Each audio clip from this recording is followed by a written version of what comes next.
Heavenly Father, we thank you that you're a wonderful God. We worship you, we honor you, and we stand in awe of you. We are very, very appreciative, O God, of your wisdom, and we ask you to allow us to partake of that wonderful gift. Teach us to be wise. We thank you for the Bible, we thank you for the wisdom of Solomon, and we thank you, Lord, for all the collection of knowledge that is available to all of us. Pagalingin mo nawa kami, palakasin, patibayin sa pamamagitan na yung mga salita.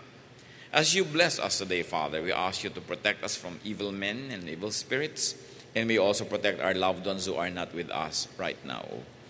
Let your holy presence fill our hearts and every space around us so that we may know, O Lord, that you are around, we may feel your love, and more than that we may be protected by you. Lead us, teach us, protect us even from lies and ignorance. In the name of Jesus our Lord, our teacher, our healer and friend, we pray. So Ecclesiastes 10 is full of wisdom. And verse 1 says, "As dead flies give perfume a bad smell, so a little folly outweighs wisdom and honor." At yan po ay totoong-totoo dahil kahit anong ginagawa natin, konting dumi lang ang mapunta doon, nasisira ang timpla.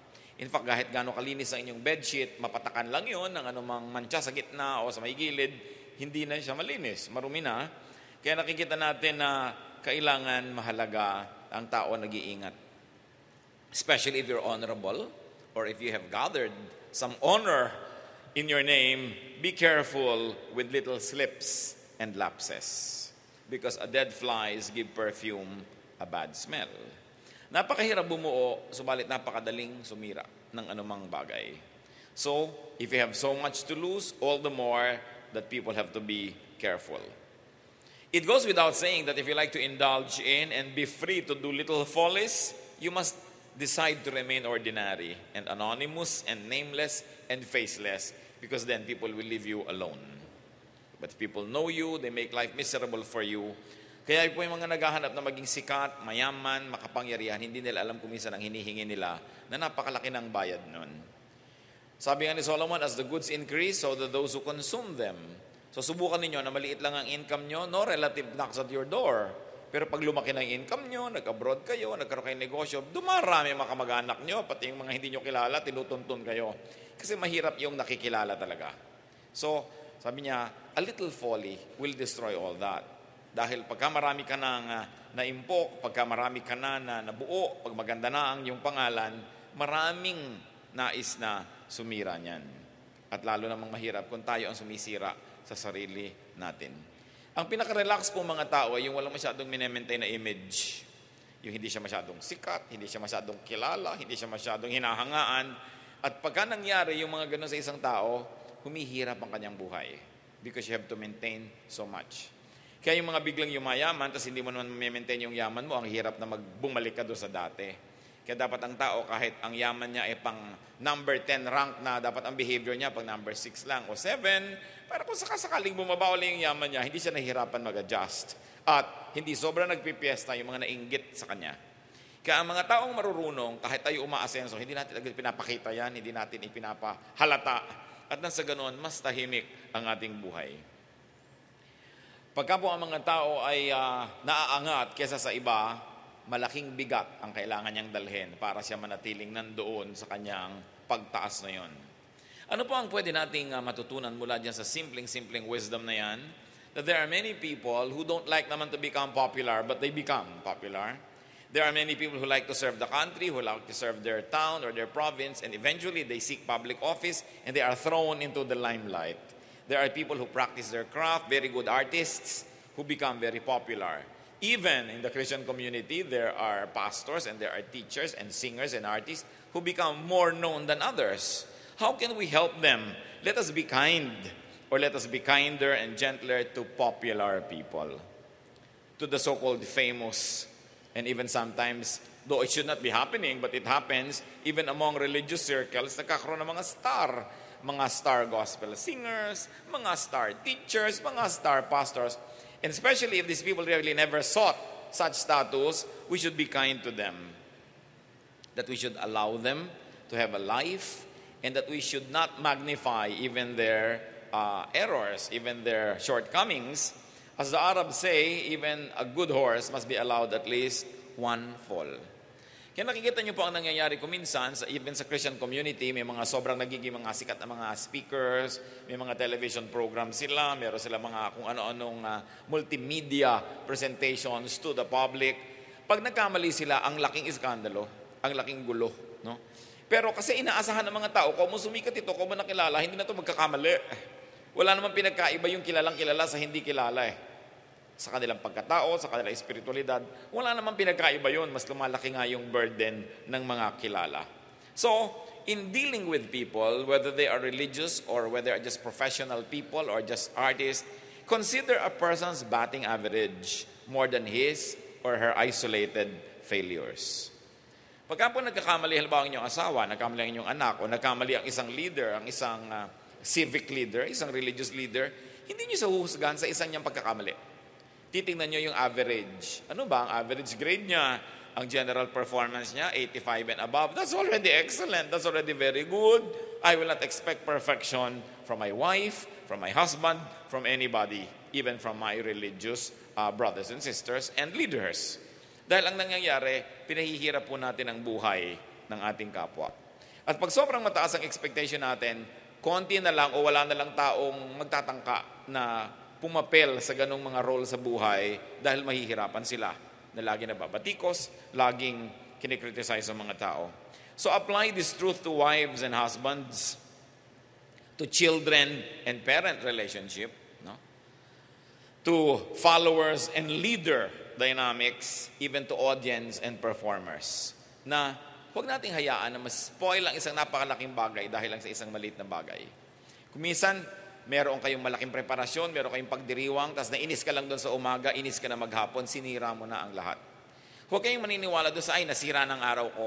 Pag sa umaga pa lang, parang may nasisira na bahagi ng inyong araw, itigil niyo na yun doon, contain it there, stop it so that the rest will be preserved.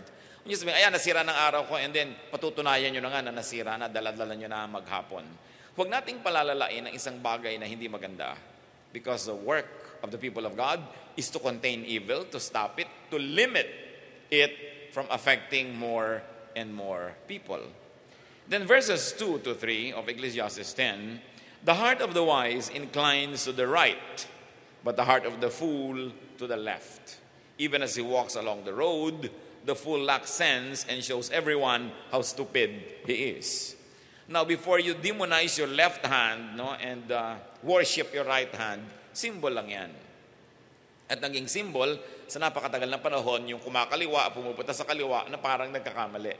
Pero hindi ibig sabihin na yung kaliwang bahagi na inyong katawan ay masama. No? At lahat ng nasa kaliwa ninyo ay masama. Don't take it too far. But what is the verse saying is that people have inclinations. No? Pagka wise ka, ang inclination mo to wise things. Pagka foolish ka, ang inclination mo to foolish things. So people can be known by their inclinations.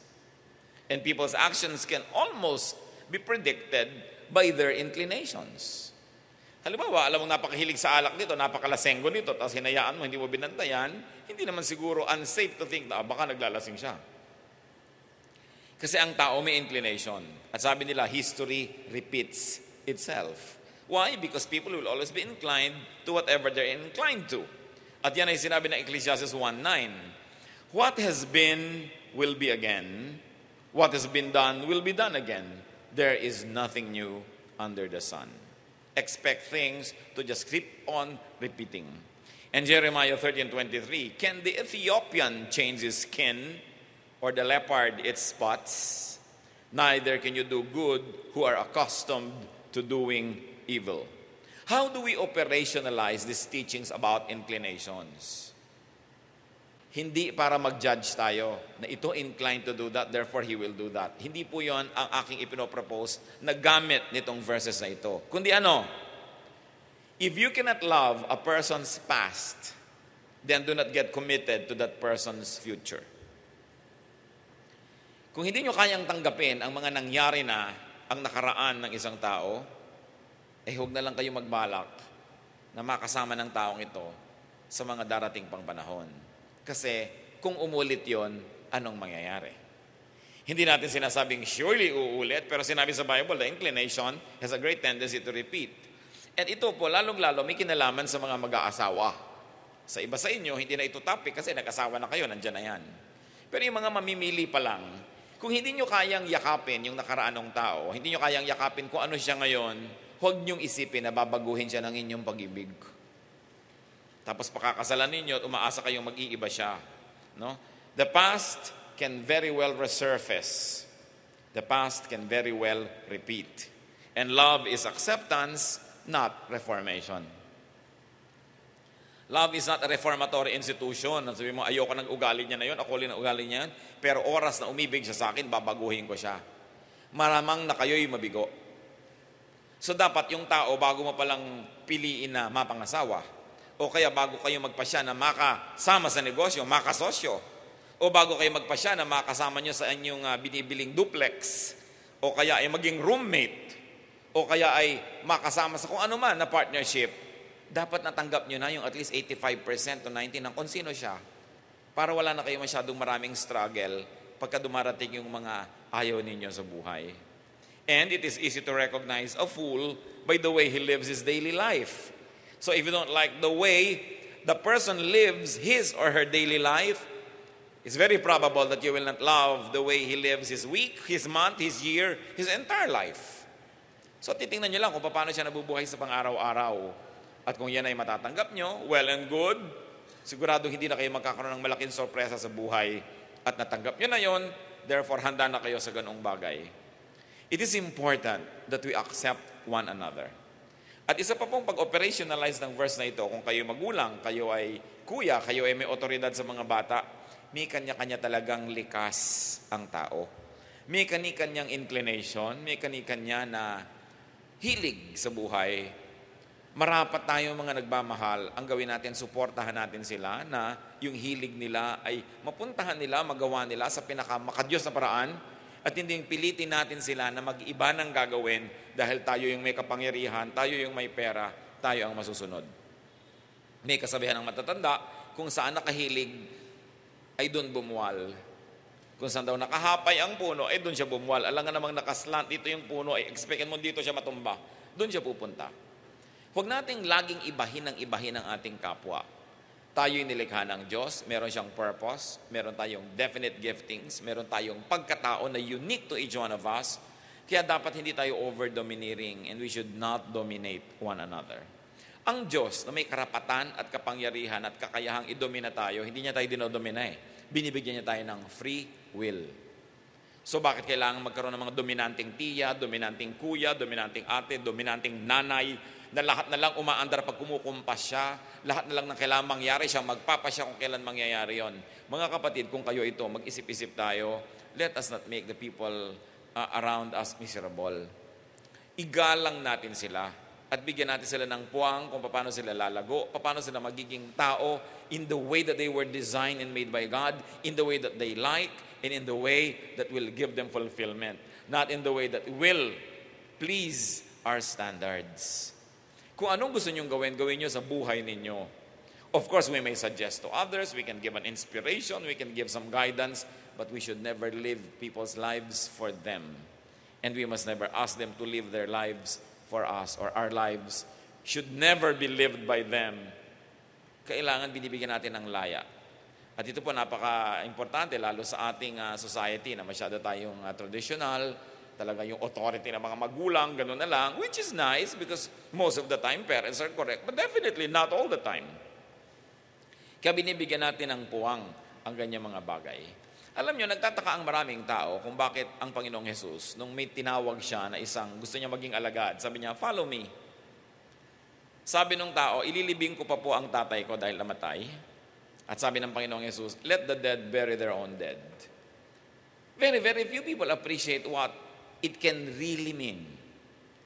That the Lord Jesus and His ministry was dedicated to setting people free.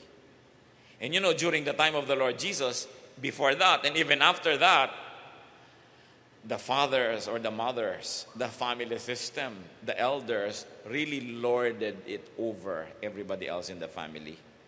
At isa sa mga very strong suppressors, isa sa mga talagang oppressors, no? At mga dominant forces in the universe was your elder.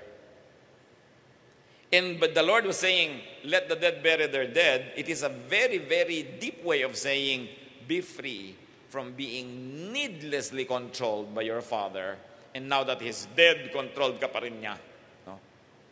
Binibigyan niya ng laya ang tao na gawin ang dapat niyang gawin, kahit pa nga ang ibig sabihin na hindi niya maililibing ang tatay niya. Siyempre, ang mga theologians, maraming reading dyan. Ano? Pero tingnan ninyo, na the Lord was cutting vertical powers that oppressed people. Yung mga vertical powers na yan, marami. Yung economic power, the rich lording it over the poor. Kaya ang tinuturo ni Lord, sabi ng isa, Lord, gusto ko pong sumama sa inyo, ano bang dapat kong gawin? Sabi niya, well, sell your wealth and give them to the poor. Ang concern ba ni Lord ay para may donation? I don't think so. His concern was, you like to be with us, be one like us. Kasi ang yaman-yaman mo, most of the people here are so poor, so magiging amo ka lang dito. So you really want to be with us? Be like us. Kinakat niya yung power ng mga rich over the poor. And one of the things that the Lord was teaching the poor was, don't be impressed by wealth and don't chase it. At kung hindi kayo impressed sa wealth, hindi nyo hinahabol, hindi kayo maapi na mayayaman. No? Kaya ka lang naman naapi kasi susunod-sunod ka, bubuntot-buntot ka, gusto mong mawin yung favor niya. Of course, another power that was oppressing the people was too much control from the temple. Sobrang naging powerful ang religious elite. Kaya ang sabi ni Lord, nung may mga nagtatanong, how shall we pray? Sabi niya, when you pray, go to your room, close the door, and pray to your Father in secret. Hindi niya sabing, go to the temple. Inilalayo niya ng konti yung mga tao dahil sobrang nakokontrol naman ng religious system. Isa pang nang-o-oppress were men oppressing women. Kaya nung si Martha, sabi niya, yung si Mary, hindi man lang magpunta sa kusina. Hindi siya magtrabaho ng babae. Bakit siya nakikiupo sa mga kalalakihan? Sabi ni Lord, it will not be taken from her. Let her sit here. So, he was changing the way women were being treated and perceived. Isa pang aping-apay, yung mga bata, hindi pinapalapit yan, hindi sila kasali sa mga activities, hindi katulad ngayon, yung mga bata bida sa ating mga social events and family events. Kaya yung mga bata, nung inilalapit kay Jesus, nagalit ang mga disciples because it was against tradition, because children were nobodies. But what did Jesus do? Sabi niya, huwag niyong pigilan ng mga bata. To such as this belong the kingdom of heaven. Tapos kinalong pa niya at binless niya yung mga bata. Pinawalan din niya yung bata from being nobodies. So, kinakat niya yung mga yan. At isa sa mga kinat niya, yung power sobra ng mga elders ng family sa pagkontrol sa kanilang mga anak-anak. Kaya sabi niya, mother will go against daughter, daughter against mother. The Lord said that. Hindi para guluhin ang mundo, kundi para ayusin ang mundo. Para palayain ang mga taong sobrang na-oppress ng gender, ng economic system, ng mga family hierarchy, pati ng government hierarchy, pati ng church hierarchy, pinapalaya niya kasi yung konting-konting tao na nasa ibabaw ng buong social system, sila lang ang nag-enjoy sa buhay. Sila lang ang nasusunod. Yung gusto lang nila ang nakakapangyari. So, ano sinasabi natin dito? At kinalaman ito, dito sa sinasabi ni Solomon, huwag kayo mandomina. Usually sa pamilya natin may sobrang mga dominante, no? Yung laging ulam na gusto nila, yun ang laging lulutuin. Kung ayaw nila ng radyo, walang magra-radyo, di ba? Kung gusto nila may radyo, nabingin ang lahat dahil nagra-radyo sila. Dapat bigayan. Dapat pinapasa mo rin sa iba yung remote, no? Hindi ikaw lang may hawak, gusto ilipat ka ng lipat. So, anong ginawa mo sa buhay para ikaw lang, kung ba ikaw may hanap buhay? Kung ba ikaw yung may pera? So we should set people free. And especially husband and wives. Lalo't kayo kasal na, yan ang asawa ninyo, tanggapin nyo na. Para madali-dali ang buhay nyo. No? Huwag nyo nang laging ambisyonin baguhin niya dahil pinakasalan nyo, ganyan na yan no? So, tanggapin nyo na.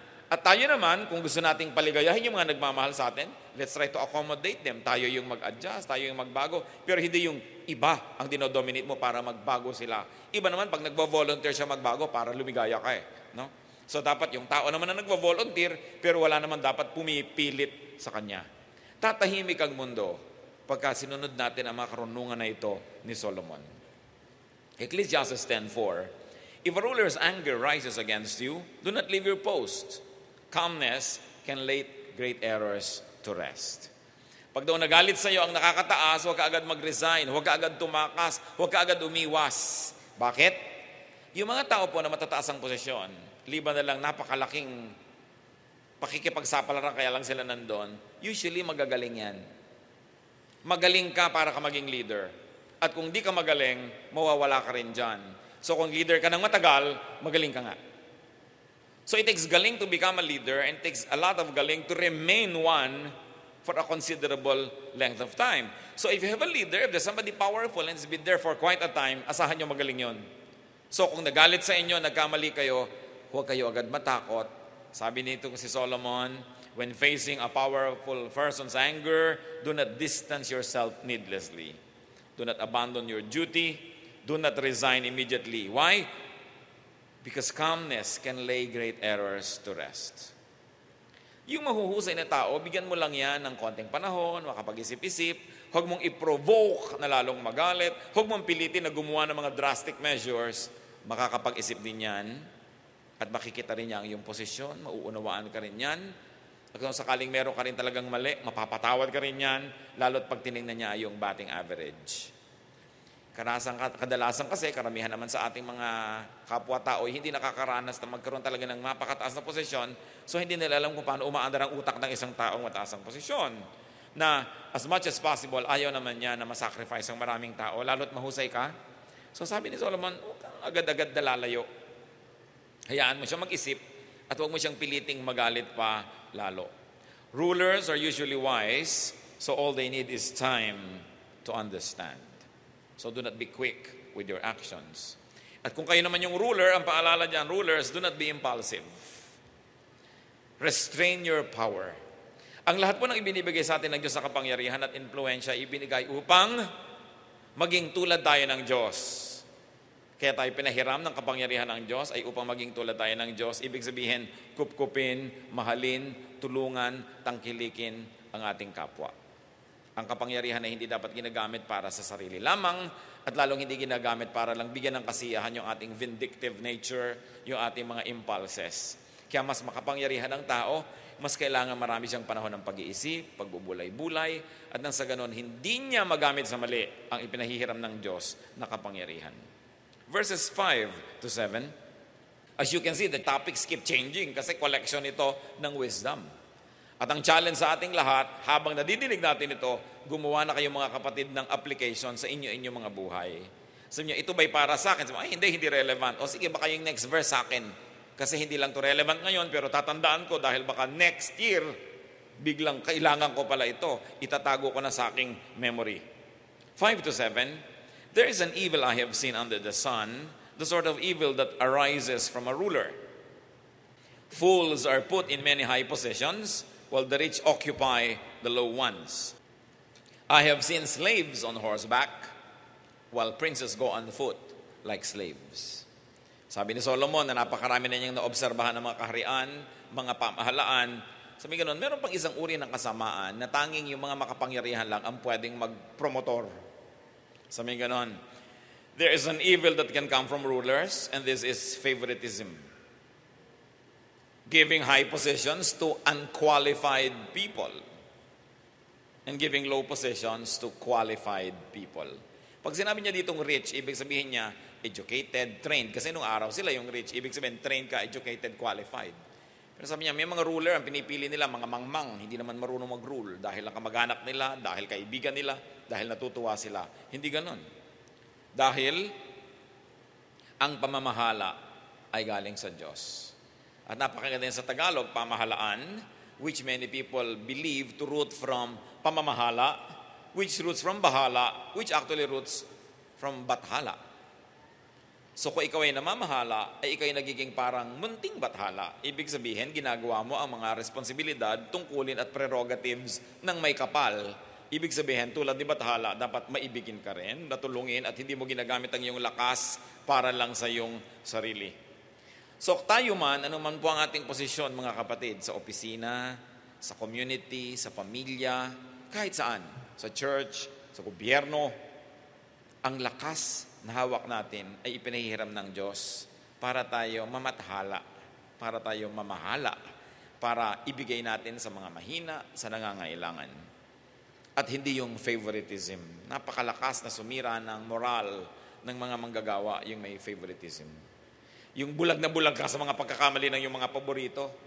At pagkatapos kitang-kita mo naman yung pagkakamali ng mga hindi mo paborito. Hindi ganito ang nais ng Diyos. Lalo't lalo'y binibigyan tayo ng kapangyarihan. Verse 8, whoever digs a pit may fall into it. Whoever breaks through a wall may be bitten by a snake. So kung sino naman daw po ang naguhukay ng mga patibong ay malamang na siya ang mahulog doon.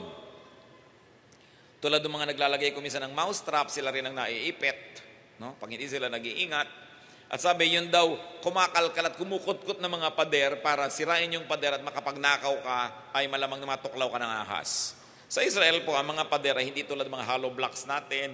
Usually yan yung mga bato-batong pinagtabi-tabi lang ni rip-rap, no? Sinalansan lang yung mga bato at patong-patong lang yan, pinagdikit-dikit lang yan ng mga putik-putik, kaya ang daling kutkutin para sirain mo ang isang pader at pumasok ka sa bakuran ng may bakuran. Kaya lang kung nadadalian kang kutkutin yun, nadadalian din yung ahas. Kaya kadalasan yung mga pader, may mga nakatirang ahas sa loob. Kaya daw yung mga mahilig magkutkot ng mga ganyan, para gumawa ng masama, natutuklaw sila ng ahas. At napaka-obvious naman siguro ng application nun sa ating buhay. Yung mga nagbabalak ng masama laban sa kapwa, kadalasan, sila ang binabagsakan ng mga masasama nilang hangarin. Whoever does wrong may suffer the consequence. Don't ever think that you do wrong and you'll be free from the consequence. There will always be a consequence. Lahat ng bagay operates on cause and effect. At pag may cause ka, may effect na kasunod yun. At kung tayo naman po ngayon ay nakakaranas ng effect, dapat mong hukayin kung ano yung cause. If you want to stop these effects, then you've got to stop the cause. Kaya kailangan nakikita natin yung relationship ng cause and effect. And usually, evil begets evil. What you plant is what you harvest. Verse 9, Ecclesiastes 10, whoever quarries stones may be injured by them. Whoever split logs may be endangered by them.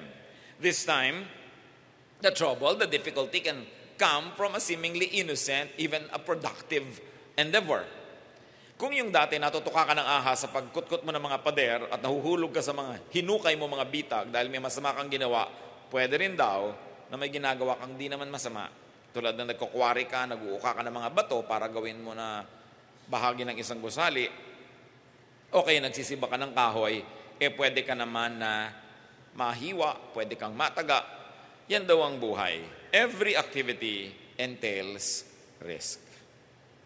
Kasama yan sa buhay. Kaya pag sabi, ay huwag kang mamuhunan, baka ka malugi. Siyempre, may nalulugi, may hindi nalulugi.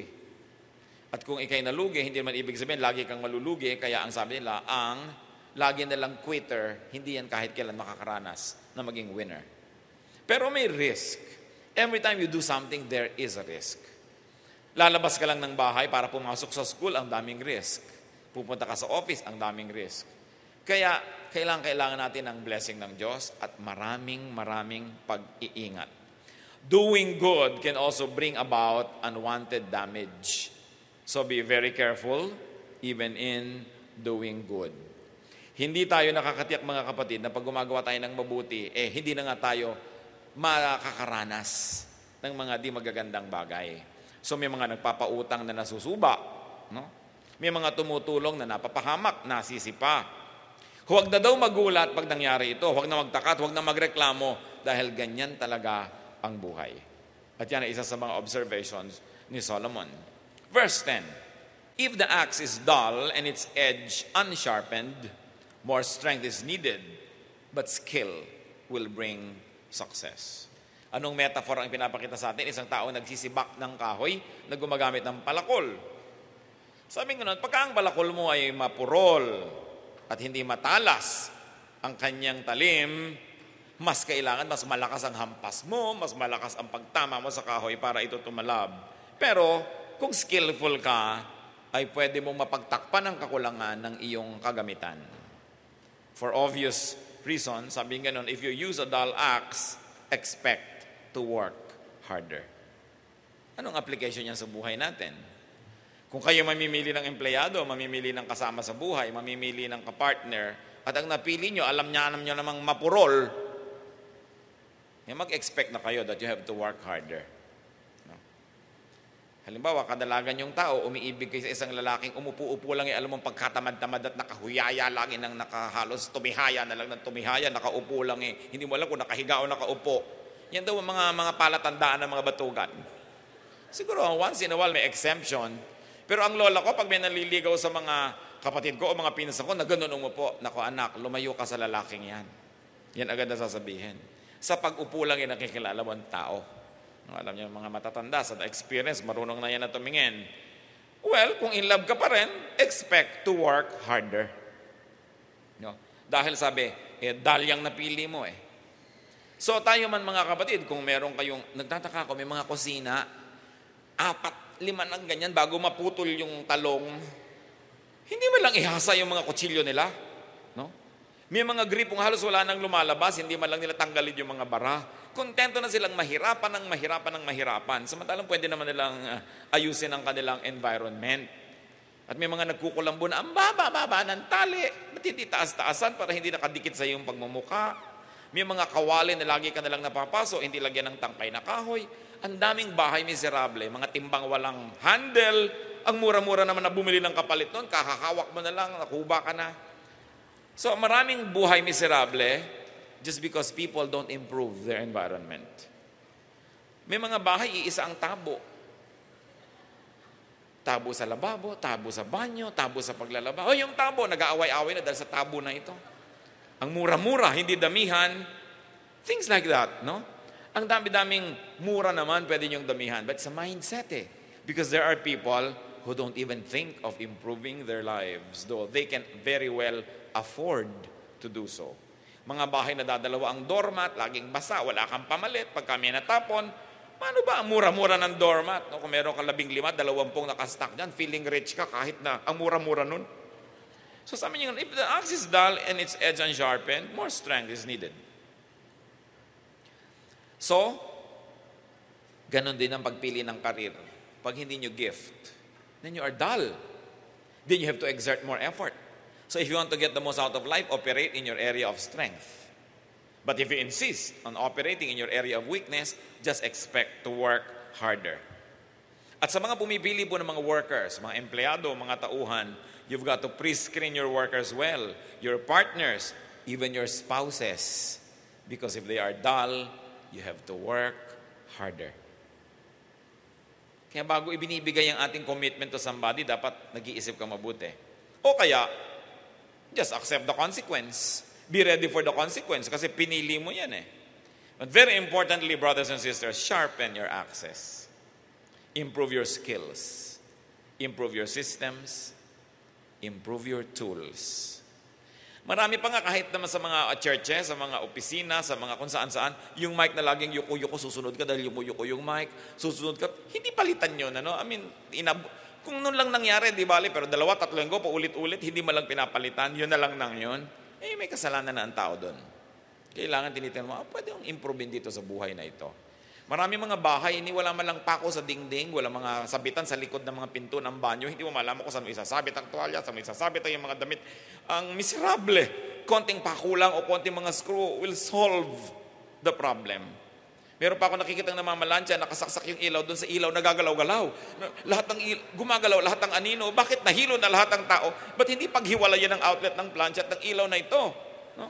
May mga ilaw na andidilim, hindi liwaliwanagan ng konti. May mga baitang ng hakbang na ubod ng tataas. Nagkasakang-sakang ka na sa pag-akyat. Why? Have these needless sufferings in your life. Simpleng-simple lang yan. Improve your life. Why? You live only once on this earth. Kahit kapag may eternal life, you live only once on this earth. So you've got to maximize all the benefits, all the enjoyment, and all the prerogatives that God has given us. Ecclesiastes 10:11. If a snake bites before it is charmed, there is no profit for the charmer. Ang pinag-uusapan ng mga ahas na pinaaamo at para, sabi, kung hindi mo napaamo, bago tumuklaw, bali wala ang pagpapaamo mo dahil natuklaw ka na.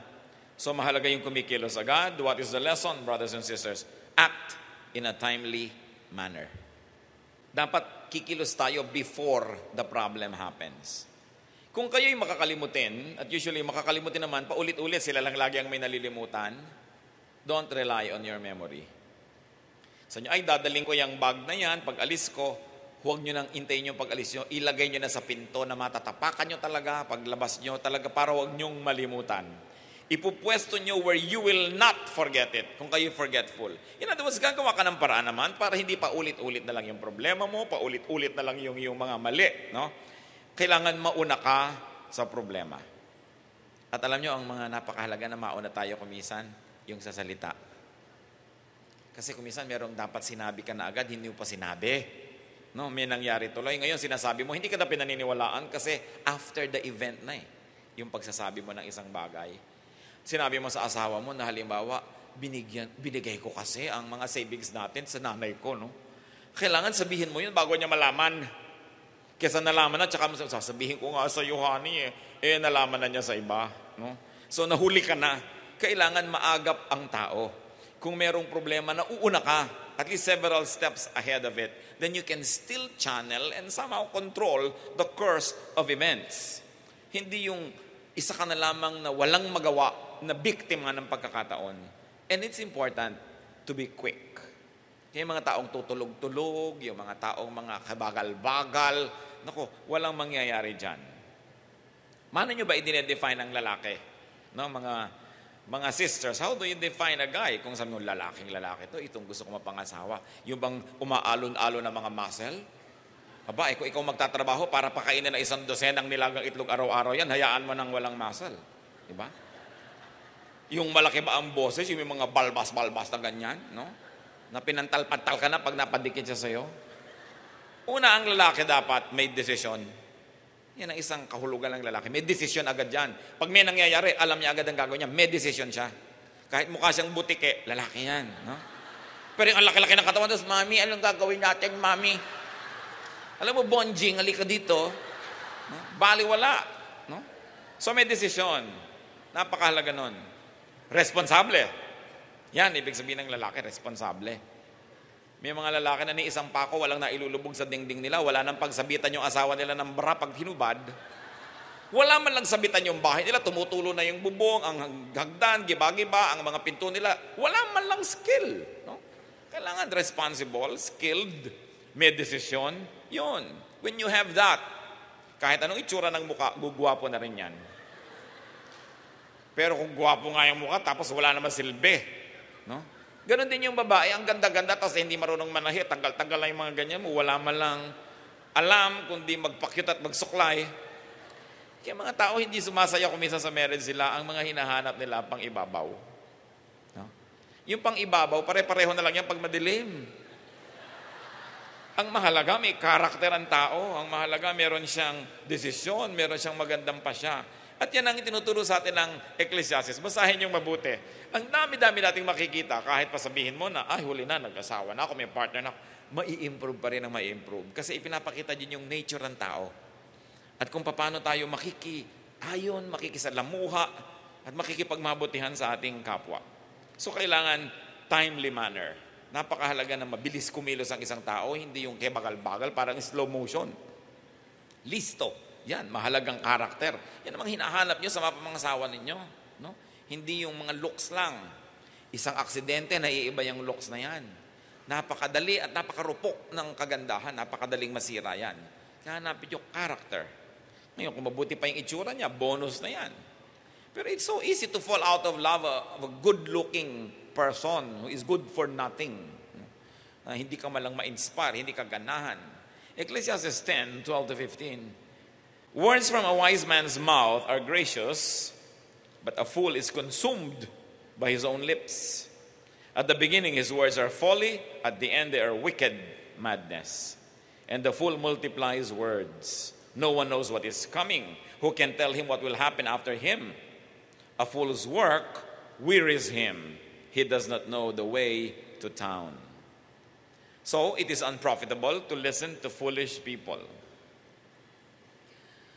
Dear ones, one of your most important duties to yourself is to assess people who are close to you and determine if they are wise or foolish. Not to judge, keep it to yourself. Because if you know that a person is foolish or wise, you will know exactly how to behave with that person. And it is unprofitable to spend a lot of time with foolish people. And one mark of foolishness is saying too much. Don't mistake foolishness with lack of education. There are many, many well-educated, well-trained people who are still foolish.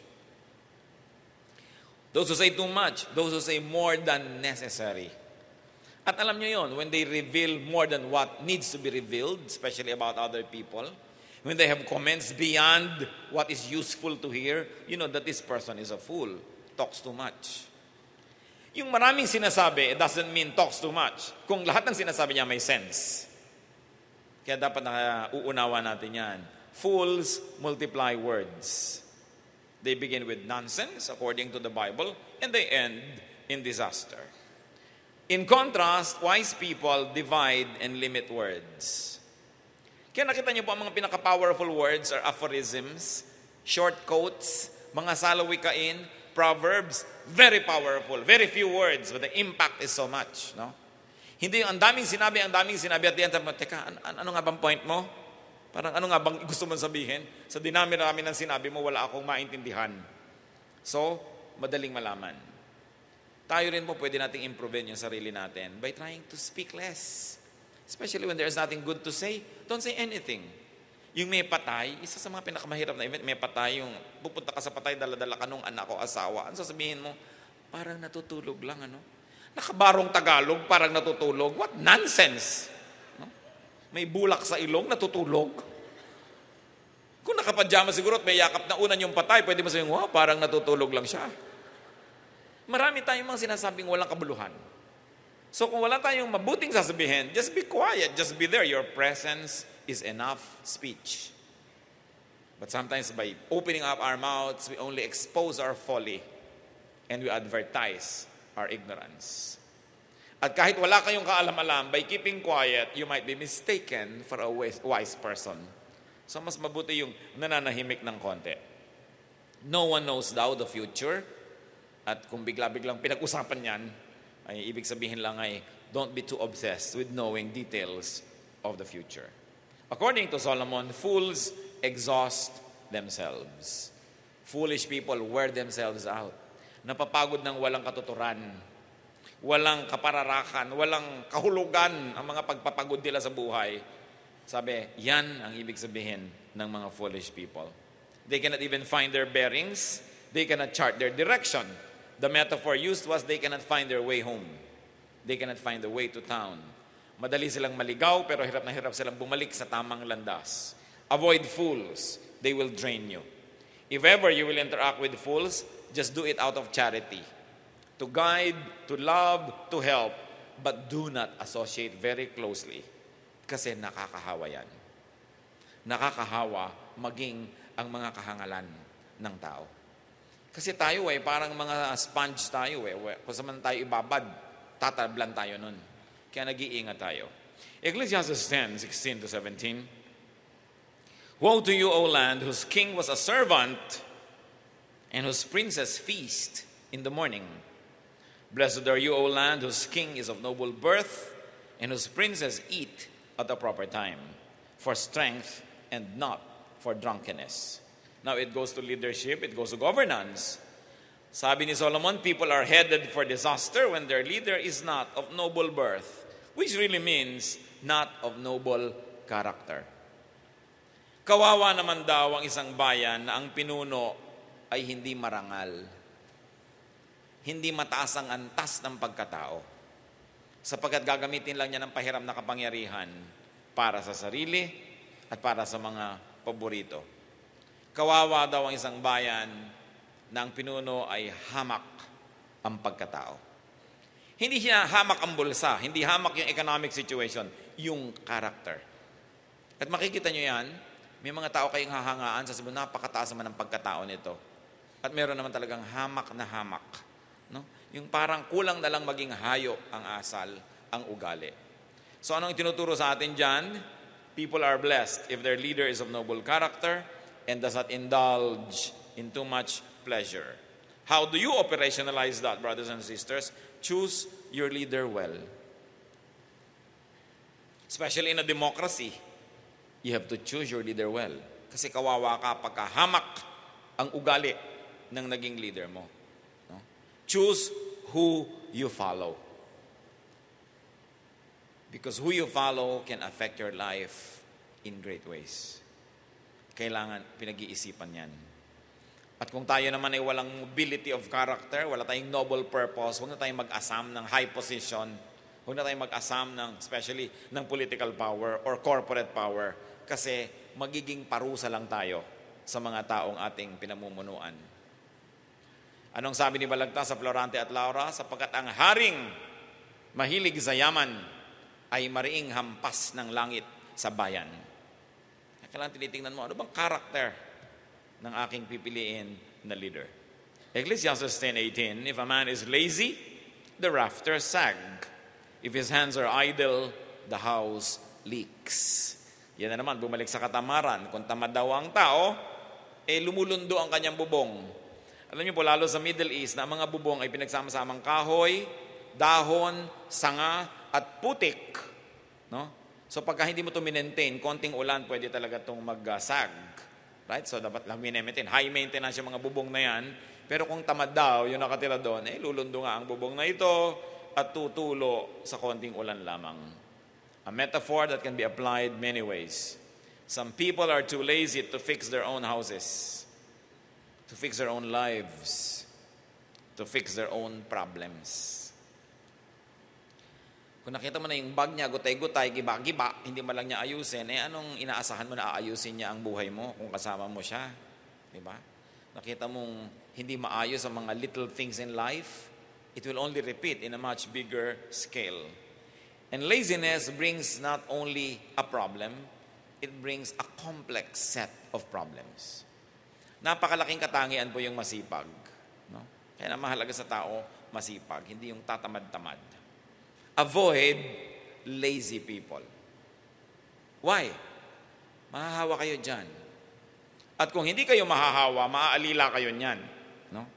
If you are a responsible person, may nakasama kang tamad, ano mangyayari sa'yo? Hindi mo matitiis. Ikaw ang kikilos ng kikilos. Avoid them. And young people, observe before you fall in love. Kung ang mga kinakahulugan ng loob nyo, tamad. No?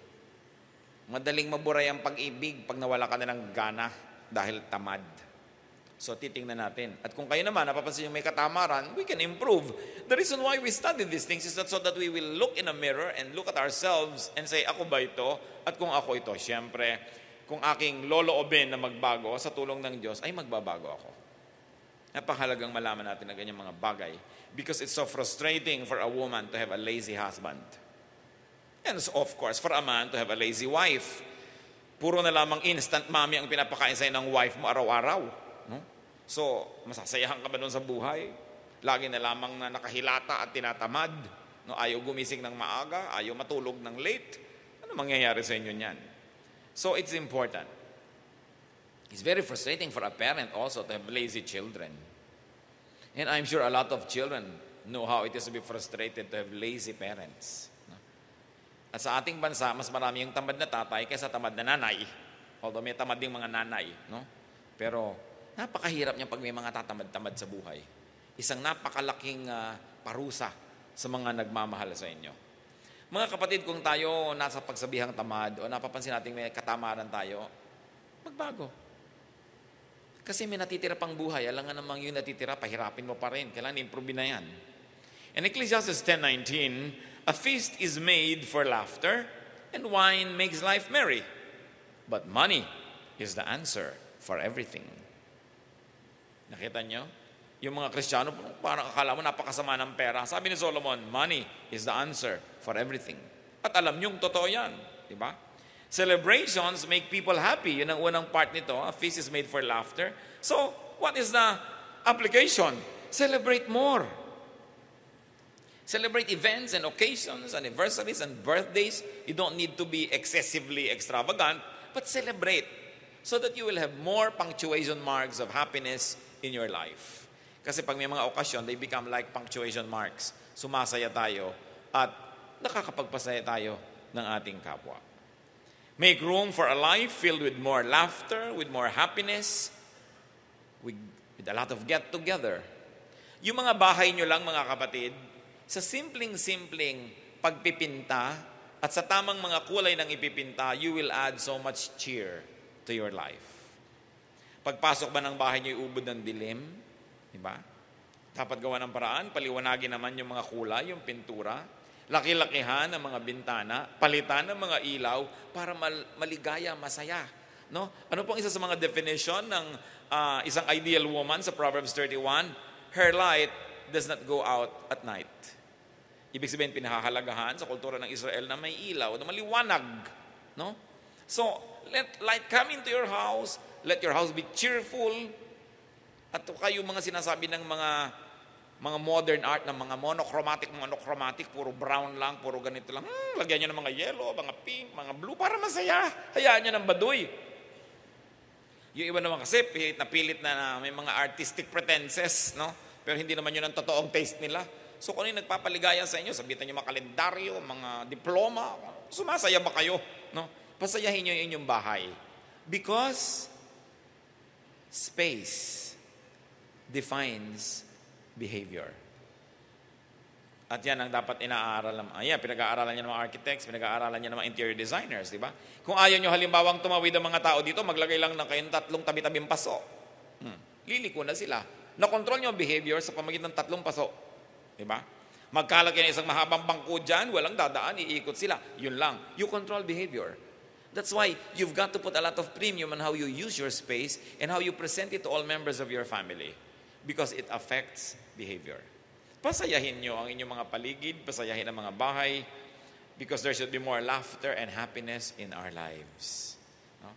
At sabi, money solves everything. Of course, everything as a word is an exaggeration, but there's a lot of truth in it. Money talks. And you know, when it does, people listen. So anong moral lesson? Make money and use it well. Huwag niyong masamain ang paggawa ng pera. Yung mga iba, akala nila pagka Christian ka, religious ka, akala mo kaya sama-sama ng pera. No? Mahalaga yan. At kung ayaw niyong gastahin sa inyong sarili, gastahin niyo para sa iba. Pero ang maganda, may ginagasta kayo. So kasama ng pagiging tunay na mananampalataya, yung masipag ka, that you create wealth, that you make surplus income so that it will not only be for you but for others too. Sinasabi rin niya sa New Testament, earn more than you need so that you can give to the needy. Money is the answer for everything. So make, save, and multiply money. And use money positively, creatively, constructively, and wisely. It's good to save a little portion of your earnings, but do not save too much because you are not able to enjoy your money. The pleasure of having money is in spending it, not in keeping it. No? So nag-save ka ng tama, pero gumagastos ka ng tama. At kung tayo po ay nabumuhay sa tamang paraan, mahirap ba sa Diyos na palitan yung pera na ginasta natin? Lalo't nakalugod naman sa Diyos yung paggasta natin. May binigyan tayo ng nangangailangan. O kaya pinasaya natin ang ating sarili, ang ating mga mahal sa buhay. Mahirap ba para sa Diyos na palitan yon? Yung iba kaya hindi napapalitan ng blessing nila kasi hindi naman nila ginagalaw. Punong-puno na nandun na. So bakit mapapalitan? Kailangan lumabas yan para may ibang pumasok naman. Because it's about cycles and circles, no? And movements. At napakahalaga na kasama tayo sa process of giving and receiving, forgiving and seeking forgiveness. Yan yung mga cycle of life. Ecclesiastes 10:20, do not revile the king even in your thoughts, or curse the rich in your bedroom, because a bird of the air may carry your words, and the bird on the wing may report what you say. So huwag daw tuligsain ng hari o ang mga mayayaman. Ibig sabihin yung taong may mga kapangyarihan na maapektuhan ang buhay mo. Huwag mo silang pag-isipan ng masasama at huwag ka rin magsalita ng masasama sa kanila dahil baka isang ibon ang maghatid sa kanilang tainga ng iyong mga iniisip o sinasabi. What does Ecclesiastes teach us? Do not think negatively of people who have power over you. Do not talk negatively about people who have power over you. Bakit po? Magandang isipin Bakit huwag daw pag-isipan ng kung ano-anong mga masasamang mga thoughts, no? Ang mga may kapangyarihan. Kasi, una, may kapangyarihan yon, wala ka naman magagawa para takasan yon. Kung employer mo yon, makikipagkita ka rin sa kanya lagi. Kung manager mo yon o superior mo, lagi ka rin magre-report sa kanya, ano ngayon ang itutulong sa iyo na sa loob mo, sa iyong kaloob-looban, na negative ang iniisip mo sa kanya, mahahati ang iyong loob. On the surface, nag-good morning ka, pero sa iyong kalooban, gusto mo siyang itulak. Ikaw, kapatid, ang magkakasakit, hindi siya. Kasi hati ang loob mo. So sabi, kung nandyan na yung tao na yan, talagang kailangan kang makituko sa kanya at may kapangyarihan siya, maano bang huwag mo nalang pag-isipan ng masama para yung kalooban mo ay mapanatag, hanapin mo yung mabuti sa kanya para may pleasure ka in obeying this person, hindi yung na-pressure ka lang, pero susundin mo rin naman, pero masama ang loob mo, sabat hindi mo nalang luwagan ang loob mo para sa iyong ikabubuti. At sabi, huwag kang daldal ng mga masasamang salita tungkol sa mga taong may authority over you, makakarating at makakarating yan. Especially do not say these things in a vegetable garden because potatoes have eyes and corns have ears. So maikukwento ka, malalaman yan, pipick upin ng mga mahangin at dadalhin doon sa tao. Wala pong naghihintay na mabuti sa isang taong katsang ng katsang laban sa mga taong may kapangyarihan naman sa kanya. Kasi mamaya siya ang magsasuffer ng kanyang mga kadaldalan. So be wise. And if you could psych yourself up into liking the people that you cannot get off your world anyway, then you're in for a happier life. Remember, you change your situation to be happy, but that situation you cannot change, you change your attitude so that you can be happy. At the end of the day, if you're happy, then you're the winner. Kaya kailangan, mahalin natin yung mga nandyan naman at hindi pwedeng tanggalin sa buhay kaysa reklamo ka ng reklamo. Your negative thoughts and talk will only divide your heart and cause needless anguish. So yan ang mga lesson nitong chapter 10 ng Ecclesiastes. Kung ito'y babasahin natin 10 years from now, 5 years from now, 1 year from now, may bago na naman tayo makikita. Why? Though the Word of God is unchanging, our perspective keeps on changing. Because we mature, because we are more able to plumb the depths of God's words, then we will find more and more. Kaya po hindi ako nagsasawa na pag-aralan at pagbulay-bulayan at ipangaral ang Ecclesiastes. Napakaraming practical wisdom. Kesa yung mga usapin na mga theological, no? Na mga nag-aaway-away ang mga tao kung anong gagamitin na bautismo, kung anong kakainin sa Lord's Supper, na wala namang mabuting idinudulot sa tao, kundi mag-away-away lang. Napakaganda yung hinahanap mo. Ano bang practical dito? Ano bang makaka-improve ng buhay ko? Ano bang makakapagpaganda ng pagkatao ko? Paano ko ba aayusin ang buhay ko? Hindi nakikipagpaligsahan ako sa iba ng mga theological issues. Theology is a very proud word because it's a study of God. How can you study God and really know? No? How can a finite mind totally comprehend an infinity? No? So may mga bagay na hindi talaga tayo mauunawa. Pero may mga bagay na kayang-kaya nating unawain, like how to tell a lazy person from that who is not lazy, how to improve one's character, how to improve family life. Aming Diyos, nagpapasalamat kami dahil marami kayong mga practical wisdom na maaaring maging kapaki-pakinabang sa amin.